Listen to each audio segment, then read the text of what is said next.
এই সেই দিন যে দিনের জন্য আমি কোনোভাবে প্রস্তুত থাকতে পারতেছিলাম না। মনে হচ্ছিল আমার জীবনের সবচাইতে বড় কষ্টের একটা দিন। তবু এই কষ্টগুলোকে মনে রেখে সবকিছু, সব কাজ, সব প্রস্তুতি আমাকেই নিতে হচ্ছিল।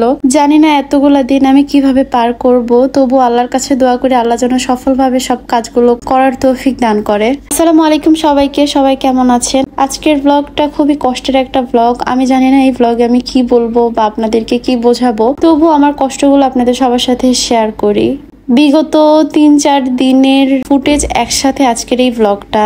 ২৮ আগস্ট আমার জন্মদিনের দিন আব্বু আম্মু আমার বাসায় আসছিল। আর যেহেতু আমার জন্মদিন ছিল তাই আমাকে না বলেই চলে আসছিল তারা সবাই। যেহেতু আমার বাসায় আসছে আর আমার বাসায় আসলে আমার আব্বু সকালবেলা উঠে বাজারে চলে যায়, আমার পছন্দের মাছগুলো কিনে নিয়ে আসে। এবারও ঠিক সেম, আসার পরের দিনই সকালবেলা চলে গিয়েছিল বাজারে। আমার মুখ দেখলে আপনারা বুঝতে পারবেন আমি একদমই ঘুম থেকে উঠে দেখতে আসছিলাম আব্বু কি কি বাজার নিয়ে আসছে। তো বরাবরের মতো আমি যে খাবারগুলো পছন্দ করি সেইগুলোই বাজার থেকে কিনে নিয়ে আসছে। এখানে ছিল বড় বড় ইলিশ মাছ আর হলো চিংড়ি মাছ। আমি যেহেতু বেশি একটা মাছ খেতে পছন্দ করি না তাই আব্বু এই মাছগুলোই কিনে নিয়ে আসে সব সময়ের জন্য। সাথে আরো অন্যান্য জিনিস, মাংস থেকে শুরু করে সবকিছুই নিয়ে আসে। বাবা মায়ের কথা আসলে বলে শেষ করা যাবে না। এই বছর যেহেতু তালের বড়া বা তালের পিঠা আপনারা কি বলেন জানি না, সেটা খাওয়া হয় না। এজন্য আম্মু আসার সময় তাল দেন তালের বড়া খেতে যা যা লাগে সবকিছু সাথে করে নিয়ে আসছিল। আমি খাই নাই জন্য তারাও খায় নাই, তো এজন্য একসাথে খাওয়ার জন্য একদম আমার বাসায় সবকিছু নিয়ে চলে আসছে। আসার সাথে সাথে এদিকে বড়া বানানো শুরু হয়ে গেছে।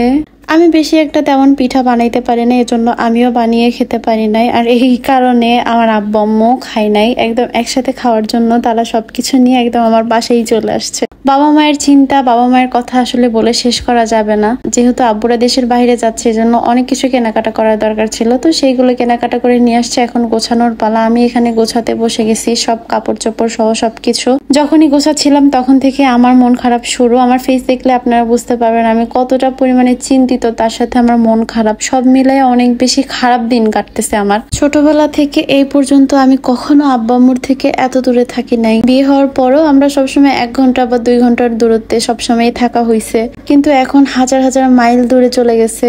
আমি চাইলেও যেতে পারতেছি না। যখন তাদের কাজ শেষ হবে তারা আবার চলে আসবে। তো এই জিনিসগুলো ভেবে বেশি মন খারাপ হচ্ছিল যে এত দূরে আমি চাইলেও যেতে পারবো না। তাদের যদি কোনো সমস্যা হয় বা কোনো কিছু হয় আমি চাইলেও পারবো না দেখতে। বারবার শুধু এই কথাগুলোই মনে হচ্ছিল আর আমার ভিতরটা শেষ হয়ে যাচ্ছিল। এই অনুভূতিটা আসলে বলে বোঝানোর মতো না। দেখতে দেখতে যাওয়ার সময় হয়ে গেছে। এখানে আমি রেডি হয়ে সবকিছু রেডি করতেছিলাম। যেহেতু তারা প্রায় 2-3 দিনের মতো রাস্তায় থাকবে, তো তার জন্য আমি খাবার রান্না করে একদম বরফ করে দিছি যেন রাস্তায় খেতে পারে। সেইগুলো বের হওয়ার আগে সবকিছু ঠিকঠাক করতেছিলাম। এদিকে আমি যতই শক্ত থাকার চেষ্টা করি না কেন আম্মু একটু পরপর কান্না করতেছিল, আর এগুলো দেখে আমি একদমই ঠিক থাকতে পারতেছিলাম না। বিদায় বেলাটা খুব কষ্টের ছিল। বাসা থেকে সবাইকে বিদায় দিয়ে এখন বের হয়ে গেলাম। ট্রেনে করেই তারা বর্ডার ক্রস করবে, এই জন্য আমরা সবাই সোজা চলে গেছিলাম কমলাপুর স্টেশনে। যত সময় যাচ্ছিল মনে হচ্ছিল আর একটু পরেই তো চলে যাবে, আর একটু পরেই তো চলে যাবে। আসলে এই অনুভূতিগুলো আপনাদেরকে কিভাবে বোঝাবো আমি জানি না। যাদের বাবা মা দূরে থাকে বা যারা অনেক দূরে থাকেন তারা এই অনুভূতিগুলো বুঝতে পারবেন। স্টেশনে যাওয়ার পর আব্বু আম্মুকে বারবার সবকিছু বোঝাচ্ছিলাম, বলে দিচ্ছিলাম আব্বুকে ফোনে কখন কি করতে হবে না করতে হবে সবকিছু বোঝাই দিচ্ছিলাম। কারণ দেশের বাহিরে তো অনলাইন ছাড়া যোগাযোগের মাধ্যম সেরকম ভালো হয় না। এই কারণে সবকিছু আব্বুকে বোঝাই দিচ্ছিলাম যে যোগাযোগটা আগে ঠিক রাখো, না হলে আমরা এখানে অনেক বেশি চিন্তা করব।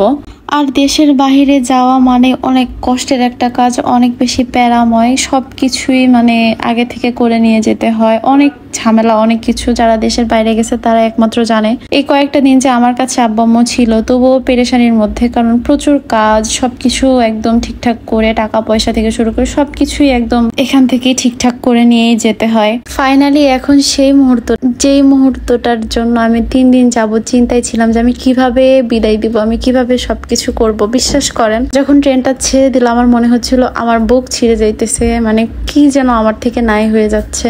আমি ভেঙে পড়লে সবকিছুই শেষ হয়ে যাবে, এজন্য আমি ভেতর থেকে ভেঙে গেলেও উপর উপর শক্ত দেখাচ্ছিলাম, কারণ আমার উপরেই সবকিছু। তো সবার কাছে একটাই চাওয়া, সবাই আমার আব্বু আম্মুর জন্য দোয়া করেন যেন সুস্থভাবে তারা আবার আমাদের মাঝে ফিরে আসে। আজকের মতো এখানেই বিদায় নিচ্ছি। সবাই ভালো থাকেন, সুস্থ থাকেন। আল্লাহ হাফেজ।